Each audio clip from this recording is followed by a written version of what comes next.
Hier soir, ma fille m'a demandé, mais maman, on ne doit pas prendre parti. On ne doit pas prendre parti, vous savez, par rapport aux paysans qui se sont battus contre l'État. On ne doit pas prendre parti ou on doit prendre parti? Je comprends plus. Normalement, on ne doit pas prendre parti. Eh bien, bien sûr que nous devons prendre parti. Dieu vomit les tièdes, mais il faut savoir qu'est-ce que ça veut dire prendre parti. Eh bien, je vais vous lire les psaumes, louanges d'André Chouraki et vous allez comprendre tout de suite. Deux routes traversent l'unité du réel, celle du juste et celle du criminel. La dialectique des deux routes aboutit au jugement d'Adonai où le criminel perd, le fauteur ne peut accéder à la communion des justes. Qui suit le conseil de ces criminels s'arrêtera sur la voie des pervers et finira dans les railleries des réalités divines. Il y a deux voies. Nous devons prendre parti pour une des deux. Dès le début, nous sommes placés en face d'un monde qui exclut l'indifférence. Il y a deux voies. Non pas trois ou quatre, ou autant que l'on voudra, nous sommes avertis, le monde est cassé en deux.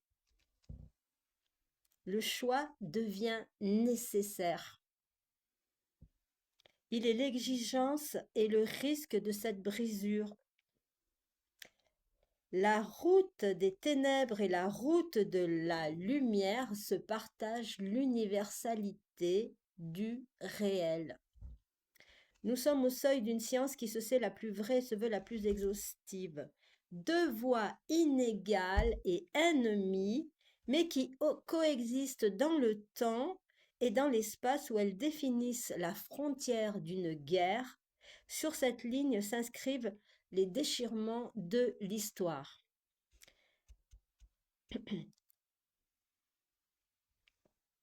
Deux voix. Alors hier soir, il y a eu donc ces paysans et puis toutes ces personnes qui sont allées pour essayer d'empêcher d'abattre ces 200 vaches, donc d'être face aux criminels. Et, et donc il faut prendre parti. Seulement voilà, il faut savoir qui nous défendons. Ces fermiers, il y en a un des deux qui a fini par dire oui pour abattre ces vaches. Donc les autres n'ont plus rien faire. Tu te dis, moi je suis d'accord, vous pouvez abattre mes vaches. Parce que se tenir dans la droiture, c'est une exigence énorme. Jésus-Christ nous l'a montré, hein. Il s'est tenu dans la droiture jusqu'à la fin, il n'a pas cédé. Les deux voies, hein. Alors, je vais vous le dire, vous allez voir la voie du criminel et la voie du juste, donc de l'innocent. Alors, les psaumes sont un chemin vers Dieu, donc dans la droiture, et les 150 psaumes nous décrivent le chemin de bataille pour aller jusqu'à Dieu. Donc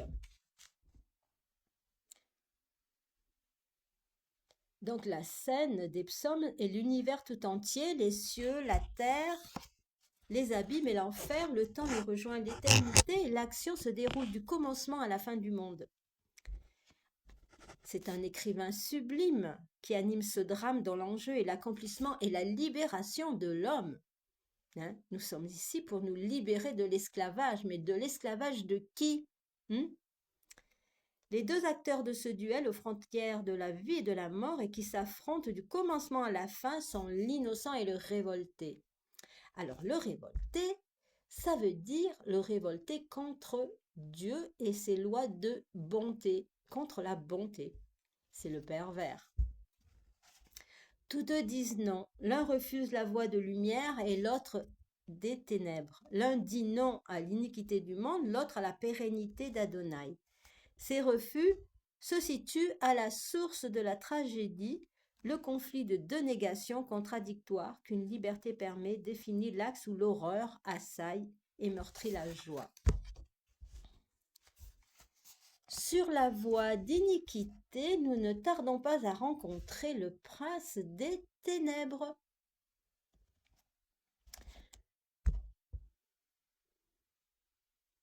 Nous devons nous tenir droit, ferme.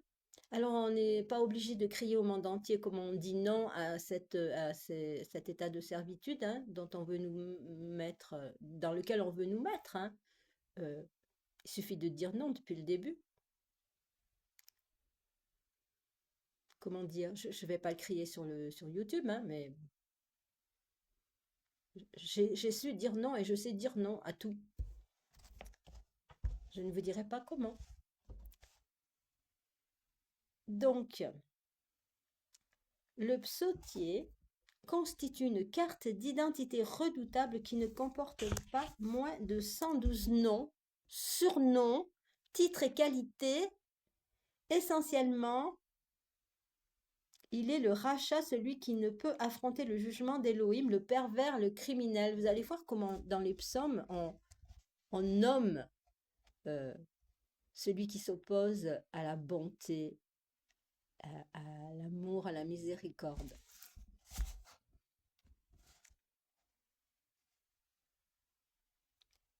Essentiellement, non pas un homme particulier, mais l'entité du mal, sous tous ses visages.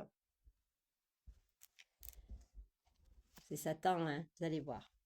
Alors, vous allez le reconnaître à ce qu'il est. Si quelque menteur, insensé, l'homme de violence, de ruse, d'iniquité, de dévoreur du peuple, le traître, le perfide, le fils du barbare, l'homme de sang, le stupide, le profiteur, l'orgueilleux, l'œil hautain, le voleur, le hâbleur, l'assassin, le repu de la terre, le vantard, le vaniteux, le prostitué. Aujourd'hui, beaucoup sont prostitués à l'argent. D'ailleurs, c'est ce qui a dû arriver à ce pauvre fermier qui a dit oui, on peut abattre mes vaches. Je pense qu'on est allé lui proposer une petite somme d'argent. Et puis voilà. Le malin, le porteur d'infamie, le forgeron du trouble, l'ouvrier d'iniquité, le lanceur de flammes, le guerrier, le railleur, la langue perfide, le guetteur d'âme, le blasphémateur, le roi de la terre. L'exterminateur, le bourreau, le vindicatif, le grand de ce monde. Nous devons savoir à qui nous avons affaire ici sur terre. Le frapper, l'héritage du destructeur, il est l'âme et le centre de l'assemblée des violents, des horribles, des yeux agressifs, du peuple insensé. Parce que dans le peuple, il y a le peuple insensé, celui qui dit oui, celui qui obéit aux lois perverses. Celui qui va tuer les vieux dans les EHPAD avec du Ritrovil, celui qui va euthanasier les vaches. Il y a des petites mains qui obéissent. Je ne juge pas parce que il faut beaucoup de courage pour se tenir droit face à ce monde pervers.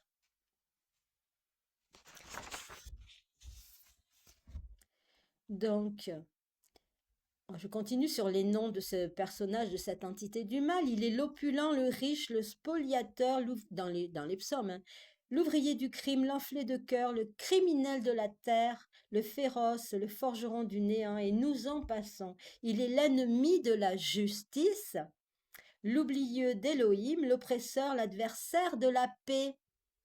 Il est le détenteur du sceptre du mal, l'accusateur de son nom hébraïque, Satan. Son nom définit bien ses œuvres. Le psautier nous les décrit avec minutie. Le Père du néant incarne une inéducation, un vide, et ses œuvres lui ressemblent. Chacune de ses paroles consomme un mensonge, chacun de ses gestes une violence. Tout le psautier passerait à décrire ses actes. Il est présenté dès le premier psaume comme un brin de paille que cingle le souffle. De la glume, il a la légèreté, l'instabilité, la sécheresse et la stérilité. Sans racines et sans poids, il s'enferme dans l'horizon de la temporalité dont il devient le captif. Toute sa science se résume à la négation d'Adonai, de Dieu. Il dit Dieu n'est pas. Telle est la source de l'insatisfaction de son esprit, de l'instabilité de sa convoitise, de son angoisse. Créature blessée, rien ne peut la remplir. Donc, il refuse la résignation impossible et mensongère sur la voie de la temporalité. Sa plus haute lucidité, c'est de se voir condamné à vivre et à mourir dans l'anxiété et le noir. Il vit à huis clos, il doit refuser la joie d'un illusoire repos que son horizon maudit ne peut lui permettre d'obtenir. Alors, il continue. Voilà, alors je vais continuer, tiens. Euh, Insatiable, il accumule pour jouir et ne peut cesser d'accumuler. Vous les reconnaissez, tous ces élites, hein, qui s'accumulent toute la richesse de la terre. Son tourment devient sa jouissance et sa captivité, sa liberté, ses ténèbres, sa lumière, sa mort, la mesure de toute vie, sa volonté de puissance se déploie, sans règle ni mesure dans l'horizon qui l'a servi. Mais entre ses mains, le pouvoir et la justice deviennent des instruments d'oppression, d'asservissement. Il dénature la justice, déclare faux ce qui est vrai, vrai le mensonge. Il est à lui-même sa propre mesure et projette sur tout ce qui l'approche l'ombre qui l'emprisonne. Incarnation du mal, dont les œuvres se multiplient comme une noire chevelure sur les êtres qu'il séduit et subjugue, le rachat se heurte à la seule limite qui puisse le nier, l'innocent, lui révèle l'intemporel qui refuse et dont la réalité bouleverse ses horizons aveugles. Nous le voyons tout entier engagé dans la chasse à l'homme. Il guette son ennemi, le surprend au plus inattendu de la voie. Il n'est de doute qu'il n'invente pour tenter de la servir et dès qu'il peut, de torture qu'il n'inflige. Autour du criminel, nous voyons s'agiter les nations qui reflètent son image. Elles vivent asservies à la puissance des ténèbres, hostiles à la lumière de l'innocence. Alors là, il donne tous les noms de ces nations que je ne citerai pas, ce sont des démons.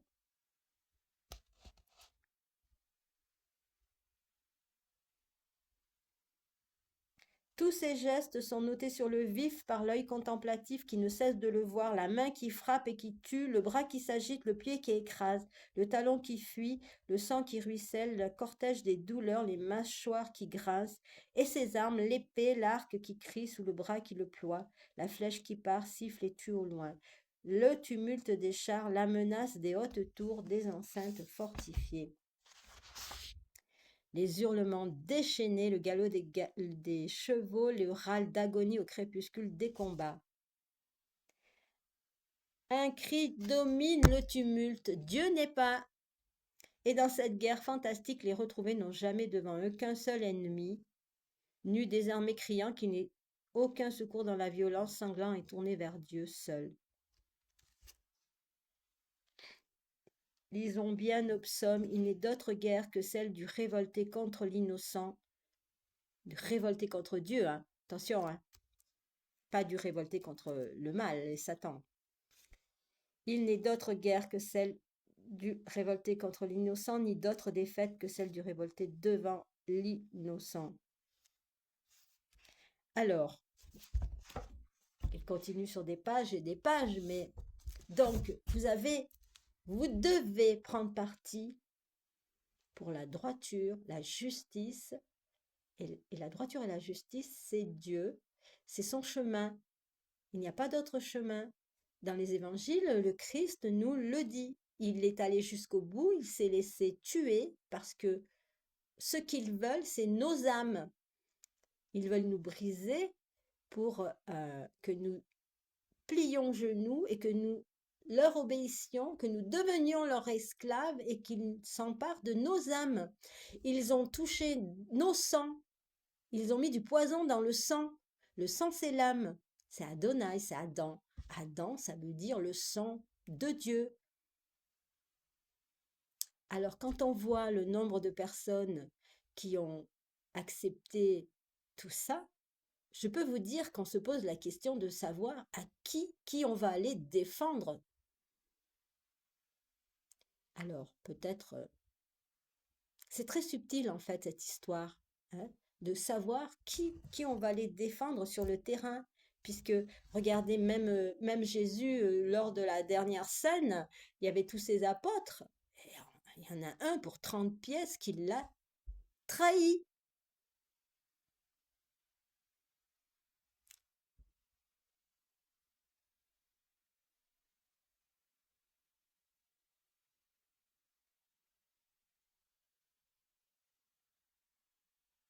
Voilà, hier soir, un pauvre paysan pour 30 pièces a trahi l'ensemble de la paysannerie puisque c'était un... Mais de toute façon, ça va revenir, ça ne va plus s'arrêter aujourd'hui. Euh, il va se lever de plus en plus de personnes qui vont se battre contre cet asservissement de l'écologie, du réchauffement climatique, mais c'est ahurissant, mais dites non, dites-leur oui en face et puis vous faites ce que vous voulez. Hmm. N'obéissez pas, obéissez, sachez à qui vous allez obéir. Nous avons dans l'histoire, dans la Seconde Guerre mondiale, le Vichy, hein, ils ont obéi, et puis ils ont obéi plus qu'il ne faut. Alors, prenez parti, oui, prenez parti, et prenez la voie de la droiture, de l'honnêteté. Sachez qu'aujourd'hui, le mal se déguise en bien, les loups se déguisent en brebis, et je vais vous lire pour finir donc le psaume numéro 1. Ça commence très fort dans ce psaume, parce que, bah tiens, alors attendez, voilà. C'est le psaume numéro 1. Ce psaume donne une synthèse parfaite des enseignements bibliques. Deux routes traversent l'unité du réel, celle du juste et celle du criminel. La dialectique des deux routes aboutit au jugement d'Adonai, de Dieu. Donc, Adonai, c'est Dieu, hein, c'est le vrai nom de Dieu. La dialectique des deux routes aboutit au jugement d'Adonai, où le criminel perd, le fauteur ne peut accéder à la communion des justes. Ils perdent leur âme, hein. Il faut prier pour eux, en fait. Les, les rabbins disent, nombreux sont les bienfaits de l'homme qui ne tombe pas dans l'enchaînement et la progression du mal. Qui suit le conseil des criminels s'arrêtera sur la voie des pervers et finira dans la raillerie des réalités divines. La Torah est présente de Adonai au sein de la création, l'homme la fait sienne par la méditation. Cette voie est celle d'une fécondité qui ne passe pas. L'homme en qui s'incarne la parole d'Adonai pénètre dans son éternité. Il est l'arbre limite. À cet enracinement s'oppose l'instabilité du criminel. Ainsi, la voie des béatitudes est-elle celle d'une éternité dont Adonai seul connaît la plénitude. L'autre n'aboutit qu'à la perdition de mort. Choisissez la vie en pérennité. En marche. L'homme qui ne va pas au conseil des criminels ne s'arrête pas sur la route des fauteurs, n'habite pas l'habitat des railleurs, des moqueurs.